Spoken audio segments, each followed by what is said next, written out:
Sa pamamagitan ng iyong mahal na krus ay iniligtas mo ang sandaigdigan. Pagbasa mula sa Ebanghelyo ayon. Ang 5 istasyon na.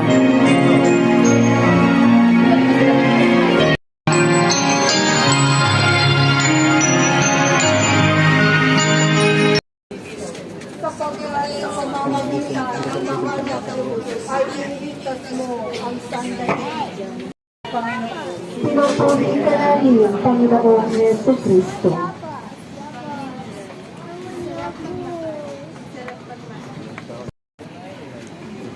Na ipinabuhat sa iyo ay napakabigat sapagkat kasama nito ang bigat na mga kasalanan ng buong sangkatauhan. Kapito na to. Kapitong istasyon. Kanim na istasyon na tayo. Sinasamba ka namin at pinasasalamatan, Panginoong Jesucristo.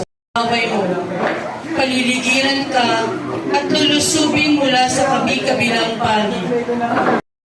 Panginoong Jesucristo. Sapagkat sa pamamagitan ng iyong mahal na krus ay iniligtas mo ang sandaigdigan. Pagbasa mula sa Ebanghelyo ayon kay San Marcos. Papuri sa iyo, Panginoon.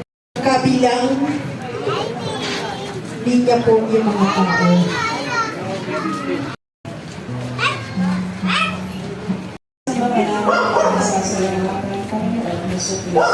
Sapagkat sa pamamagitan ng iyong mahal na krus ay Puso niya si Jesus ng maraming tao.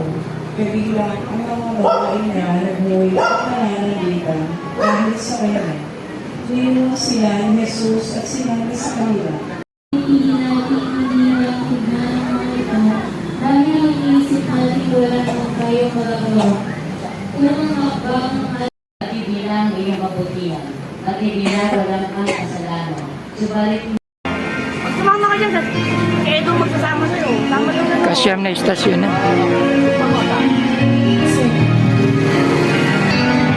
pakiayos po natin ang pagkakasunod natin ang bawat istasyon sa magkabilang gilid.